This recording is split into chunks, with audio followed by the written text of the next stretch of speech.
Okay, welcome back to the Investigative Journal on this September 1st, 2015 day on our calendar. I'm your host, Greg Anthony, and you're listening to FirstAmendmentRadio.com. You can catch my show every evening from 6 p.m. to 7 p.m. That's Pacific time on FirstAmendmentRadio.com. The show's been running since 2004, and we've been on a number of different channels, and we're picking up some AM, FM stations as we go along, so listen up. Today we're going to talk about the Vatican War and the French Revolution, and I'm going to delve into history using a presentation by a group calling themselves End Time Prophecy, and find it quite interesting. Over the years, I've concentrated on lost history. And the reason I have is that if you don't have an idea of what happened in the past and you're told a bogus story, how can you really understand what's going on today? It just doesn't happen. And the Vatican, our government, the histories have been whitewashed. I went through almost 6 months of shows that dealt with how the Vatican was instrumental in the formation of the United States and how this history has been skewed and how the Founding Fathers were in their pocket from the beginning. Now, I uncovered this presentation, which I'm going to play for you. It's an hour and 25 minutes long. Won't get to it all today, but there's always tomorrow, right? Yes, there's always tomorrow. Hopefully, there's always tomorrow. You never know. I mean, you're not... what happens if I don't wake up tomorrow? Well, you never know when, the bell's going to ring or toll for you. But in case we are here tomorrow, God willing, and the creek don't rise, I will play the remainder of this. Very informative. And I like to go back to, this guy talks a lot about some books that I have not heard about. And I thought I knew them all. But you know what? You can learn something every day. So let's listen to this nice presentation of the Vatican, War, and the French Revolution.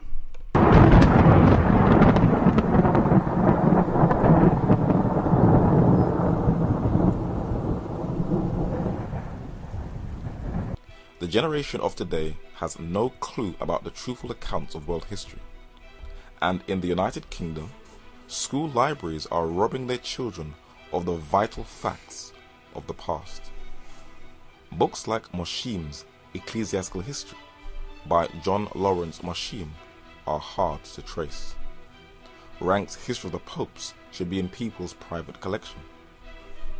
Walter Walsh was a brilliant British historian who documented from authentic, credible sources when describing British history. Jean-Henri Merle Darbinier was a Swiss-French historian whose brilliant work on the Reformation should be in people's personal private collection also. James Aitken Wiley, the Scottish historian, is the best of the best, and his works are an absolute treasure. If you do not have a background of European history, especially the works of these 19th century intellectuals, then you will never understand the mechanisms of the world today.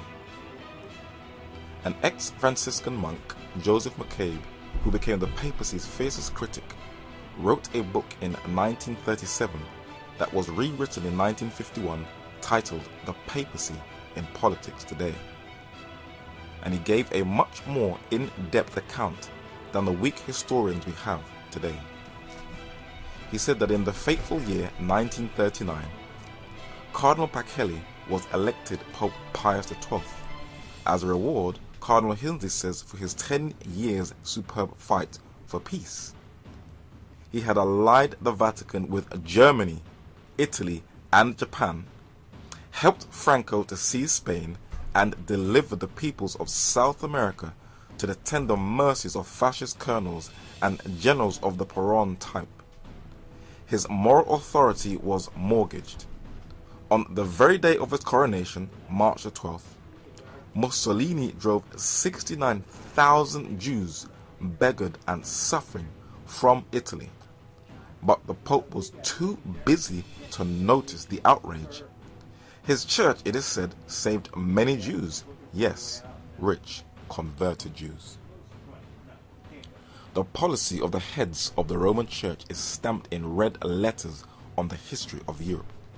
Unfortunately, no branch of public instruction in school, press, or literature in our time is so lamentably distorted by suppressions and untruths as our references to the part that the Church has played in European history. The candor of the fine historians of the last century has disappeared with them. We now get histories of Europe which completely falsify the role of the Church, and our more important historians are silent. Does it matter if we leave the dead past to mold on its grave? It does, vitally, when the claims which are made for the value of the Church today are based mainly upon the apologist's version of history. It matters still more from our present point of view, because now that people know nothing about the Church's crimes against humanity in the past, they are less inclined than ever to consider critically its action in our modern world. What secular journalists, historians, heads of state and politicians fail to say is that her diplomacy has also cost the lives of millions of souls all over the world. The late Eugenio Pacelli was a shrewd and ruthless, bespectacled diplomat, a member of the Italian black nobility. He signed a concordat in 1914 with Serbia that provoked the conflict in the Balkans that led to the First World War. He signed a concordat with the Nazis in 1933 that led to the Second World War. He later became Pope Pius XII. You will scarcely see a book written on the papacy's role in the two world wars, neither a video, DVD, or documentary on TV. And you think that this Pope coming here on September 23rd is going to be any different? And what concordance is he going to enter into with the other countries in the world that'll lead to World War III? Can't you people see? The secular world is just too scared. When you look at the heads of state, Ante Pavlich, Topoglavnich, the head of Croatia, you can see him with the papal hierarchy with the fascist salute. Benito Mussolini, the Il Duce, the head of fascist Italy, also with the papal hierarchy doing the fascist salute. Francisco Franco, the Generalissimo, the head of fascist Spain, also with the papal hierarchy doing the fascist salute. And why don't we just add right now, on September 23rd, the list will include our U.S. Congress, our President, and the rest of our leadership. And they fall into the same trap and have been working with these people from the beginning to bring us into a fascist state. And that's what's happening right before our eyes, and people won't see it. And you know what's going to be interesting? They're going to greet this man with open arms, as if he's the savior of the world. It's just the opposite, folks. Listen to some history. And Adolf Hitler, the Führer, the Austrian-born German dictator with the papal hierarchy, with the fascist salute. This was the biggest attempt ever to take over the entire planet. But secular historians sidestep and deliberately bypass the role of Eugenio Pacelli and the papacy and their support for fascism. In the British newspaper, The Voice, it documents the high volume of black troops and black individuals who were mercilessly murdered by the Nazis during the Second World War. The French incorporated many men from its former colonies to occupy the Rhineland in Germany after the First World War. The Nazis put this propaganda poster out during the war to show the inferiority of France's army, Frankreich's Schuld, or France's responsibility. And a German engraver did coins that flamed racial hostility during the war, when African soldiers occupied Germany. But who was the instigator behind that racial hostility? The English Catholic historian John Cornwell has attempted to backtrack what he has said about Pakele, but it is too late. For in his book titled Hitler's Pope, with access to the Vatican's secret archives, he documents that Eugenio Pakele and the papal hierarchy were the biggest instigators of that lie that German women were being raped by black soldiers. He said that as early as April 1920, responding to a request of German bishops and lay petitioners, Pakele had informed Gaspari that France's black troops were routinely raping German women and children in the Rhineland, and that the influence of the Holy See should be employed to bring pressure on the French government to remove these soldiers forthwith. In a reply to Gaspari on January the 16th, the French ambassador to the Holy See vigorously dismissed Pakele's and Bertram's allegations, describing them as odious propaganda inspired by Berlin. During the pontificate of Joseph Ratzinger, aka Pope Benedict XVI, many questioned if he collaborated with the Nazis when a youth. But many, especially in the Jewish community, were angry when he endorsed a bishop who had Nazi sympathies. But people still just can't see. 2014 and also 2013 has seen quite a number of World War II films, but historians are either ignorant of the papacy's role, or if they do get access to material, they won't use it for fear of not getting funding by high-profile studios. Kostra Gavras, the Greek-French filmmaker and the current president of the Cinémathèque Française, made a film titled Amen, showing the papacy's role in the Second World War, for he is renowned for covering controversial political issues. Most people tiptoe around this issue, but this director braved it up to a point. The British newspaper, the Daily Mail, did an interesting review on the film that has some interesting points. The veteran director Kostra Gavras grapples with an issue that Hollywood has been wary to approach. Kostra Gavras never mentions Pastor Troll's personal reputation for anti-Semitism or his dislike for black people. One of the main protagonists in the film is a young Jesuit priest. The Jesuits, the shock troops of Rome, have a clever way of covering their bloodthirsty history, not being detected for their past global horrors. But not everyone is buying into it.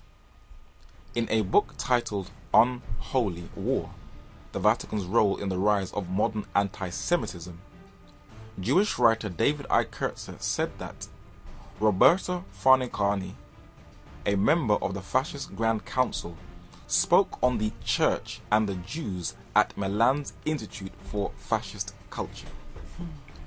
Farnicani recalled that the constitution of the Jesuit order forbade it from accepting as members anyone descended from the Jewish race up to the 5th generation, and added the Aryan racism of the Jesuits is thus more severe than that of Germany itself.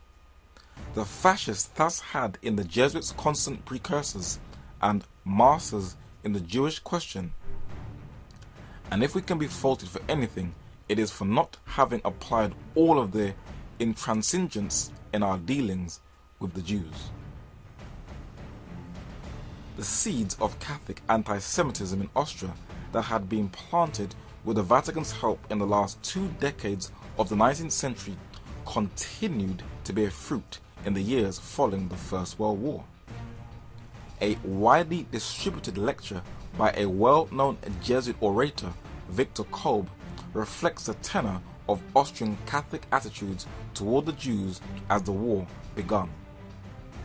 Kolb's speech was immediately translated into Italian and printed at the request of Father Władimir Ledochowski, the Polish priest soon to become head of the Jesuit order worldwide. He had copies of the speech distributed throughout the Vatican. The Polish priest Władimir Ledochowski, who became the superior general or head of the Jesuits, sometimes called the Black Pope, was the biggest instigator of fueling racial discontent in Vatican circles. He could definitely pass as Count Dracula. He just looks very dark. But he was a very good friend with another Pole, Count Władimir Zamoyski, a Polish nobleman who owned large tracts of land. Zamoyski was the guardian to another Pole, one of the most influential but least known figures of the 20th century, Joseph Hieronym Ratzinger. Joseph Ratzinger was a Catholic Polish political advisor who advised the Polish government during the Second World War that included his close friend, the Prime Minister of Poland, General Władysław Sikorski. It was his high contacts with high-ranking papal dignitaries that included Cardinal Sento that Ratzinger was able to get access into nearly every political circle that also included the President of the United States. He was the most influential figure that shaped the policy of post-war Europe that included the Council of Europe. But this Roman Catholic socialist, who almost became a priest, founded this group named after a hotel in Holland. In his eulogy in the Times of London, it said that Joseph Ratzinger was called the Eminence Grise, founded the Bilderberg Group. Whenever documentaries or books talk of the Bilderberg, Joseph Ratzinger is barely mentioned. He seems to be airbrushed out of history, where his grave is plain and quiet in a cemetery in West London. But how did Joseph Ratzinger describe his upbringing and his early connections to Rome? These are his own words in his own memoirs.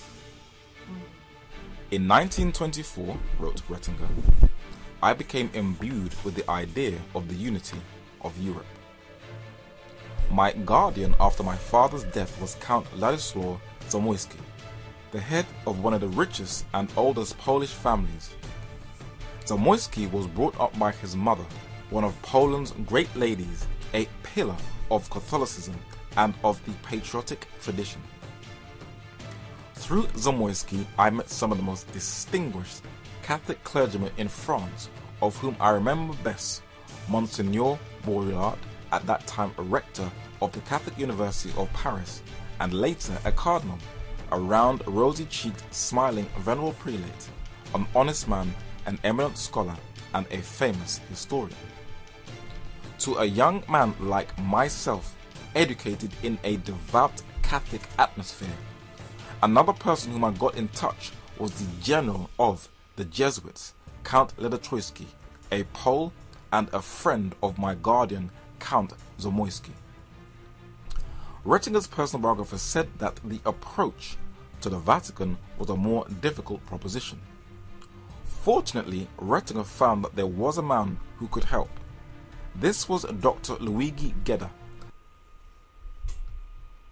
an intimate friend of and medical advisor to Pope Pius XII, and head of the powerful Azione Cattolica, at that time the power behind the ruling Christian Democratic Party. Ratzinger did not know him, but an introduction was easily arranged. They met, dined, and established an immediate rapport. Gedda agreed to give Ratzinger his full support.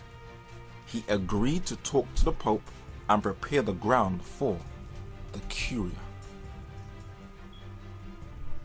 Dr. Luigi Gedda, in the center, the medical advisor to Pope Pius XII, who stands in white on the right, was Ratzinger's link to the Vatican. And though Ratzinger may not have got their full support, he was still fulfilling the papacy's agenda by attempting to integrate the continent of Europe.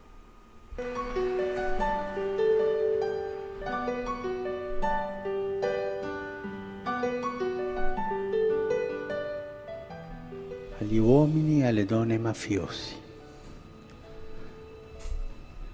Per favore, cambiate di vita. Now this is Pope Benedict speaking. He says, to the men and women of the mafia, please change your lives. What double talk is this? Why don't you change your collection practices because you money launder all that money and you're making a profit off of them? Convertitevi. Then he says, convert. Stop doing evil. Don't you understand how this man double talks? And that's what he's going to do when he comes here to the States. Fermatevi di fare il male. A week ago Saturday, he excommunicated the mafia. Praise God. Now, they've been talking about this for a couple of 100 years, and this man just stepped up and did it. Did he really? This is one of those satanic ecumenical pastors who backs the Pope and who basically is giving you more double talk. Glory. Praise God. Whoa. What Kenneth Copeland and Pope Francis I failed to tell us is that men like Charles Lucky Luciano, the Sicilian-born American crime mobster responsible for the early flow of heroin and heroin addicts in the United States, and Sam Giancana, one of the famous mafia crime bosses, was, as his family confirms in his biography titled Double Cross, like all mafia families from its inception, connected to the Vatican, where he did business with Michel Sindona, the Jesuit-educated Italian economic wizard and financial advisor to the Vatican, who was himself financed by the enormous profits of the film series that glamorized the Vatican Mafia alliance. The Godfather, Part 3. The ultimate story of family. Don Corleone.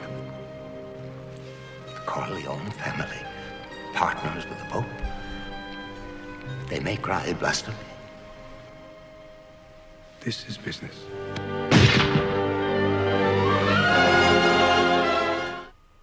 The papacy has sympathy from heads of state all over Europe, where successive Italian leaders such as Romano Prodi recognizes papal supremacy when he met the late Pope John Paul II with his family. Silvio Berlusconi, the media tycoon and 3 times Prime Minister of Italy, met Pope Benedict XVI and recognizes papal supremacy. Okay, and we're going to come back in the next half hour and finish part of this up. But that last statement where the Pope is declaring war on the mafia, so to speak, and telling them to change their ways is exactly what the Vatican does when they talk about Freemasonry. They publicly state they are opposed to Freemasonry. However, they're involved in it, and many high-level priests are Freemasons, and they work together. And the mafia and the Vatican work together. That doesn't change just because this man lies to you. You know something? We'll come back and we're going to get into more on the Vatican, the war, and the French Revolution, and many other things on the Investigative Journal. Back in 3 minutes. You're listening to FirstAmendmentRadio.com worldwide. Freedom is never free. We need your support today at FirstAmendmentRadio.com.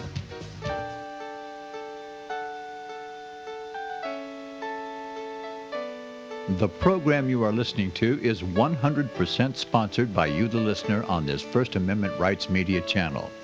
You will notice that there are few commercials on this radio network. There's a good reason for that. Corporate advertising dollars come with strings that limit program content. So without your help, these programs cannot continue on internet or our several affiliates. If you benefit by the educational law programs, we ask you to give. If you are admonished or nurtured by the Bible and ministry programs, we ask you to give. If some voice a cause that you are passionate about, we ask you to give. If you believe in any of these, we ask you to support them as you would a missionary on a continual basis, as if giving a tithe for missionary radio. These programs are not commercially viable and must be supported by those faithful to the cause of truth. Look for the button to sponsor your favorite programs at our listen and schedule pages on the internet. Then, when you subscribe, we will send you the last quarterly MP3 CD of that program immediately, and continue to do so with each new quarter. We will also give you unlimited archive access to all of our programs. We're asking you to give much less than a tithe, so that you may also send support directly to a particular program host, cause, and anywhere else the Spirit may lead you. Do all to the glory of our God and Creator, for His holy nation, the only kingdom that will last forever. Thank you for listening.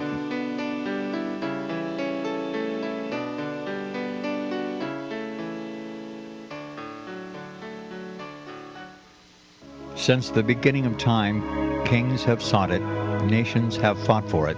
It has been traded, it has been borrowed, it has been purchased, it has been stolen. There's a reason for it.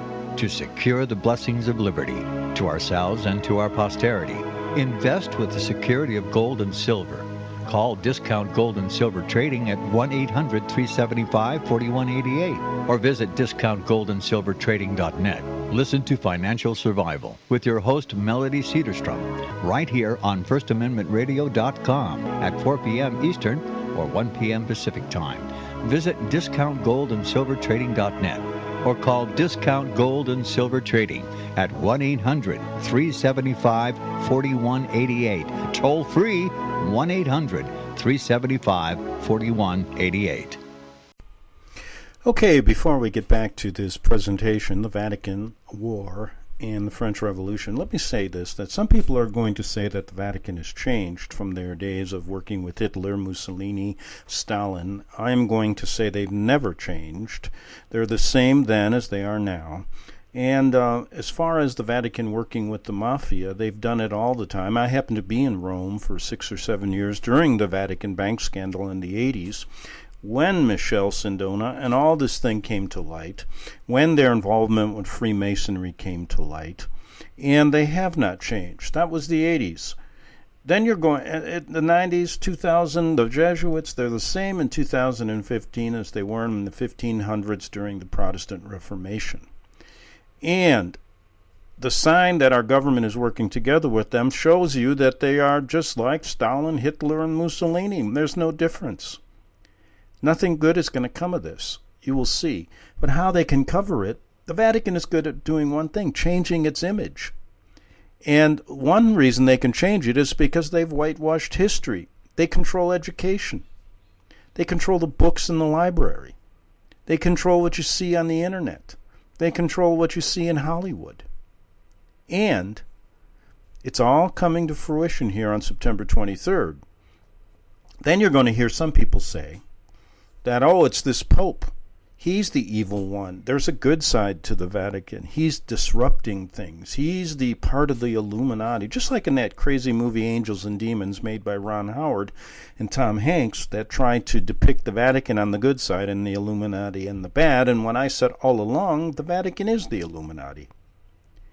So, beware that when this man comes here in September, it's just as if he's standing in Rome with Mussolini, just as if he's standing with Franco, just as if he's standing with Stalin. The rest of nothing's changed. It just shows our government has been a part of this all along. Now, the scene is set for the United States and the fall. Bilderberg Italian economist Mario Monti met Pope Francis I and recognized his papal supremacy before he left office. And Giorgio Napolitano, the longest-serving president in the history of the Italian Republic, recognizes papal supremacy. And Angela Merkel, the Chancellor of Germany, knows she needs the Catholic vote in her homeland, also recognizes papal supremacy. But what does the papacy, the richest organization on earth, gain from maintaining political ties with Italy and Germany? David Yallop is considered as one of the best investigative journalists in the world. He wrote a book titled The Power and the Glory, and you can get a picture why people are sometimes very hostile to the churches, especially the papacy. For the year 2000, the Roman Catholic Church in Italy received 1,500 billion lire, approximately $750 million, or nearly 500 million pounds.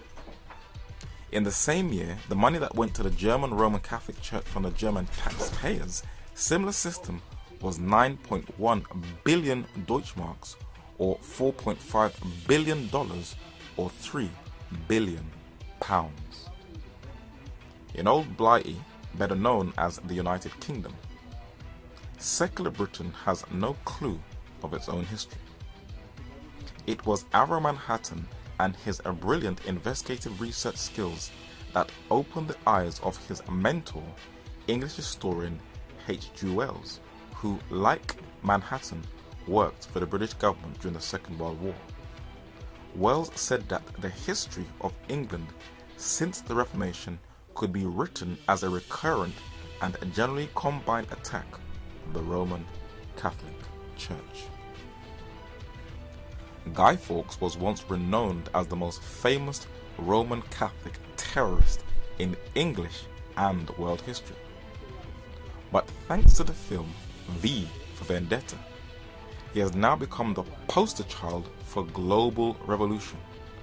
How clever. You can even go into supermarkets in the UK and find his image displayed with fireworks. Though Adolf Hitler was a Roman Catholic, never excommunicated, and all the heads of fascist Europe also, the Vatican has blamed both Britain and the United States, Protestant countries, for failing to stop the Holocaust, reversing the guilt. Will any historian challenge her? Of course not. I'll be fine. This is the front line, boys. Catholics and Protestants living side by side at each other's throats, divided by the Divis flats. But do not enter the flats. They've become very dangerous. Hold the line! The troubles in Ireland between the English and the Irish were horrific. But every now and then, an article will come out that shows that the Roman Catholic clergy were not only stirring the conflict, but instrumental in assisting the IRA in setting off bombs. Will she be challenged? Of course not. When Pope Benedict XVI came to Britain in September 2010, though the media downplayed it, for they protected his image, the British public were enraged, for in the midst of an economic crisis, when people were struggling to make ends meet, and foreign troops are on foreign soil in 2 wars, the British government paid for his trip, where his visit will last for 4 days and will cost up to £20 million, of which 12 million will be paid by British taxpayers. The British Catholic newspaper even confirmed that British foreign aid money to help the poor around the world was used to finance Benedict XVI's trip. The First Kingdom, the papacy, is just having a field day with these so-called secular governments. But let us now turn our attention to France, considered as the most secular state in Europe. When Francois Hollande, the president of France, visited Pope Francis I in the Vatican, the body language alone shows that there is a definite hostility, which is totally different from France's early days with the papacy. When the Frankish king Clovis was baptized in 508 AD, France became the first kingdom to convert and give allegiance to the papacy and the Pope of Rome, becoming its eldest child. But what made it turn on the papacy that led to that bloody revolution? Why did this child rebel from its mother? And what were the different religious, political, and social mechanisms that led to a revolution that not only affected France, but the entire world? Well, we need to dig up the archives. From the 11th century AD, France burned out any trace of apostolic Christianity, so there was no trace of it. But then she took it to a whole new level. When the film The Kingdom of Heaven was released, the Vatican and her secular slaves condemned it, calling it a marketing tool for Al-Qaeda and the late Osama bin Laden. Though you can't expect pinpoint historical accuracy from the sensationalism of Hollywood, it basically saw that the Crusades was a merciless bloodbath. But what European nation stayed its course from start to finish? This Jesuit priest with a panel of Catholic apologists attempt to defend the Crusades, but give an insight into what nation led the assault. The reason that they're there is a devotional region. They're there because they want to do something that is good, because they are themselves intently sinful people. They know how much they're sinful, and they know that they need a great deal of penance to pay for their sins. These are professional warriors. They live their life by the sword, and they know they have a hard row to hoe to get into heaven. Yeah. That's what's leading them. Call, and the only person to issue a call to at that time was the Pope. So he appealed to Western Europe. And the Pope Urban II, to them, it was the Franks mainly who went on this crusade. And again, so folks understand, the Franks are the barbarian tribe that invaded Gaul, the Roman province of Gaul. Well, they were barbarian before Christians, before they became Christian. Like everybody else down there. Yes, indeed. They were all barbarians, you know. And the Franks were a particular tribe of barbarians that prospered and did well, became France, but that they were the bulk. I think it's important to realize too that they were actually volunteers. They weren't being paid to go on a crusade. They were doing it because of their love of Christianity. This image is of the French Pope Urban II, rallying up the papal dignitaries into that geopolitical bloodbath that still has left an unhealed wound in the Orient, the Middle East. Philip Schaff was a Swiss-born, German-educated Protestant theologian who taught in the United States and left a volume of well-researched works. In his History of the Christian Church, Volume 5, we get a verification of that papal panel discussion. He said that the Crusaders sought the living among the dead. They mistook the visible for the invisible, confused the terrestrial and the celestial Jerusalem, and returned disillusioned.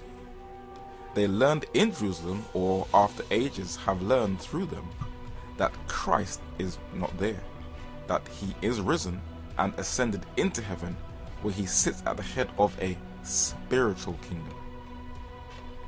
The Crusades failed in three respects. The Holy Land was not won.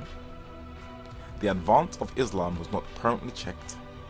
The schism between the East and the West was not healed. These were the primary objects of the Crusades. The Crusades began and ended in France. The French element was the ruling factor, from Urban II, who was a native of Châtillon near Reims, and Peter of Amiens to St. Louis. The contemporary accounts of the Crusades were for the most part written by Frenchmen. Guibert of Nugent and other chronicles regard them as especially the work of their countrymen. The French expression outre-mer was used for the goal of the Crusades.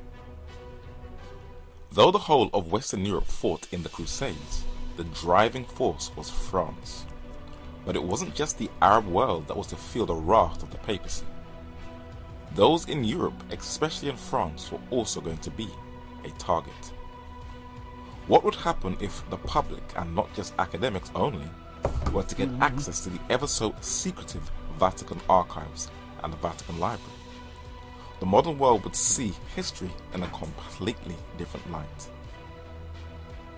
H.G. Wells, unlike modern-day papal apologists who defend the papacy, said that the Crusades were the direct work of the church.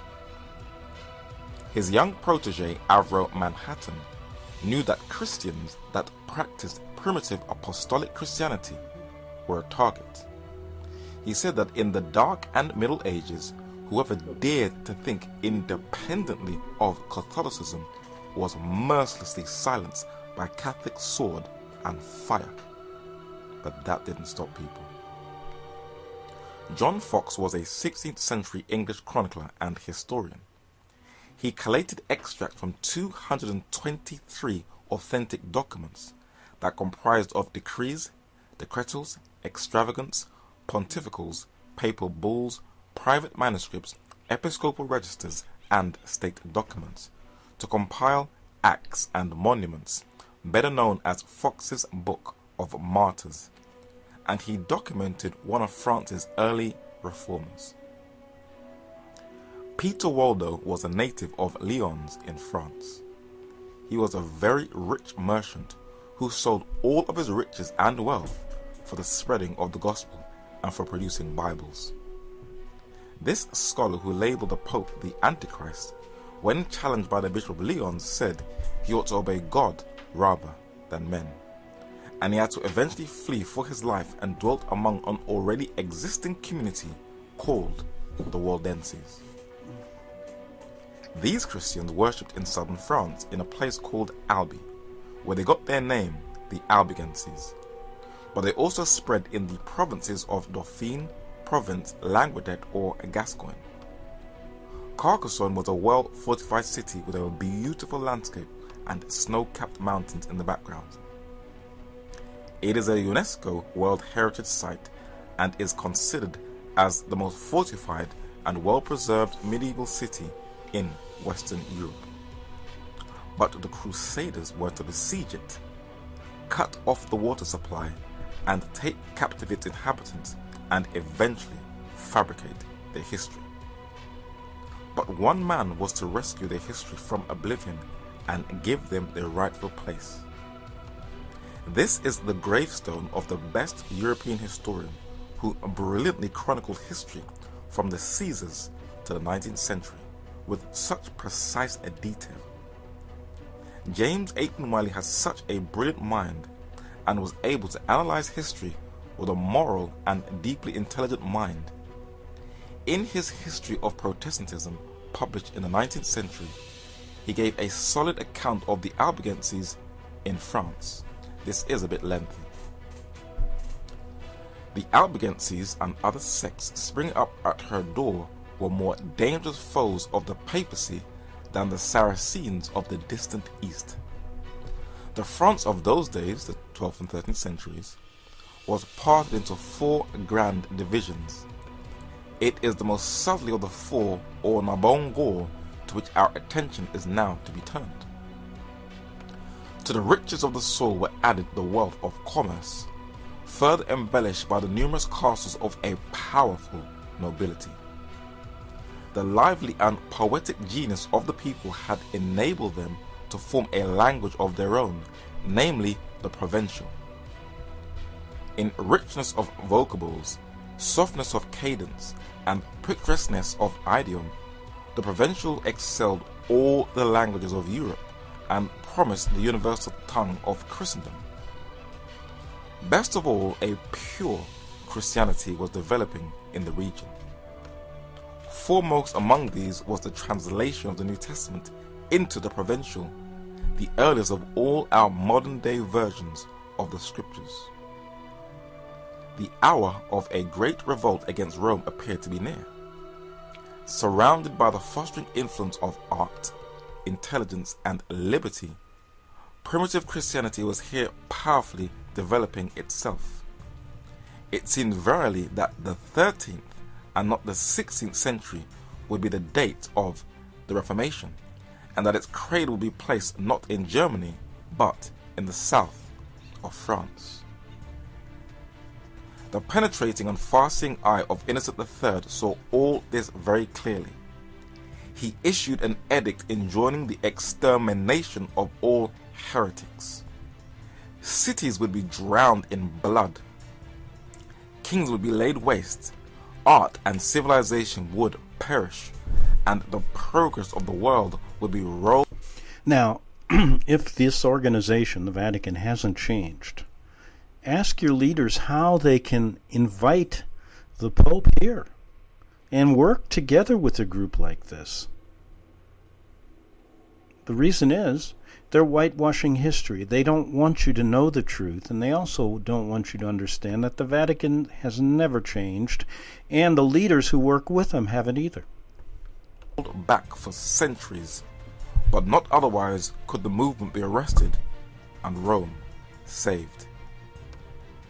In the exposition made by the Bishop of Tournai of the errors of the Albigenses, says Sismondi, we find nearly all the principles on which Luther and Calvin found the Reformation of the 16th century.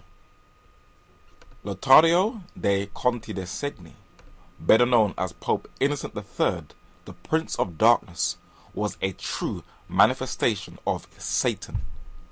Pompous, big-headed, a murderer from the beginning, for he that hated his brother is a murderer, who feared light and wanted to extinguish it at all costs if it posed a threat to his own glory.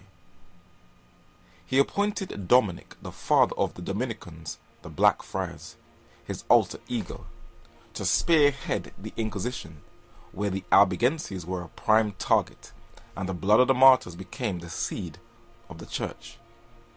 They burned all of their literature, that also included the Holy Scriptures, a threat to papal authority, so there will be no trace or record of their history. Dominic also had the Albigenses burned, so there was no trace of them either. Did Jesus instruct the disciples to massacre those who differed in belief from them? What is the justification? Weak historians will say, well, that was the mood of the times. From the death of Christ till this very day, there is absolutely no excuse of Christians massacring anyone. It is totally contrary to the life of Jesus and the Gospels. Here are the remains of the castle that was assaulted in those crusades in southern France. It is in ruins. This is what is left of the legacy of that race of people who are trying to restore the apostolic faith. But secular historians sympathize with the bloodbaths of Rome. John Fox, an eminent scholar and chronicler, documented in his works that secular historians label as anti-Catholic propaganda the legacy of this people whose history is lost in time. He said that the Albigenses were a people of the Reformed religion who inhabited the country of Albi. They were condemned on account of religion in the Council of Lateran by order of Pope Alexander III, but they increased so rapidly that many cities were inhabited exclusively by persons of their persuasions, and several eminent noblemen embraced their doctrines. In the 1911 edition of the Roman Catholic Encyclopedia, Volume 1, the papacy discredits the legacy of this God-fearing people in southern France. Albigenses, from Albi, Latin Albiga, the present capital of the department of Tara, a neo-Manichaean sect that flourished in southern France in the 12th and 13th centuries.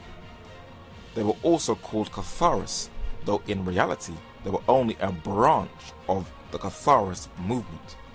What a complete lie. Those are false accusations made by the papacy, the Albigenses' enemies. But just look how the papacy can manipulate history and win people over to cover a multitude of sins that includes its genocidal bloodbaths.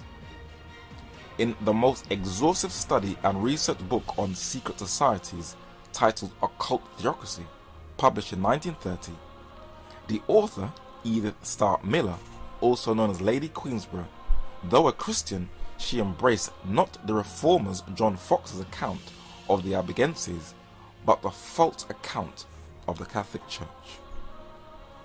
She said, as to the Albigenses, their name derived from Albi, a term of Languedoc, covered not one, but many sects issued from Manichaeism and Arianism, and counted also many Jews or Judaized Christians. Under the appellation of Albigenses, historians, that is false ones, whether political or religious, have almost unanimously included Cathars. Okay, let me cut it off here. We got about 40 minutes This into is that. so false and Sorry about that. But anyway, let us continue tomorrow. We'll finish this up. And it's always good to realize that, what you're reading in these history books isn't the way things happened. And this is how they can get away with their double talk today.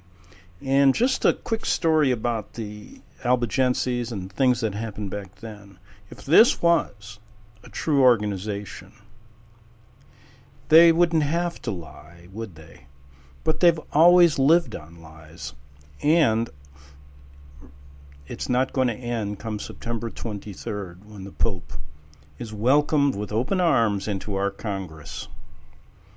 Back tomorrow on the Investigative Journal.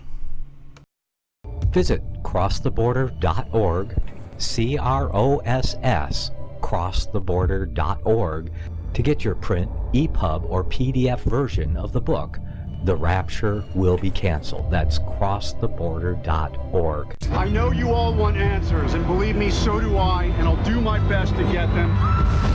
Despite Nicolas Cage's promise to do his best to get left behind rapture answers for us, don't hold your breath. Not everyone believes Left Behind is true prophecy. Some may even regard as conspiratorial the mainstream re-release of the Left Behind movie with actor Nicolas Cage portraying the main character as an attempt to further reinforce in the minds of all this perception of false prophecy in order to condition the masses for the play about to begin. If you want true Bible prophecy answers, get the book, The Rapture Will Be Canceled.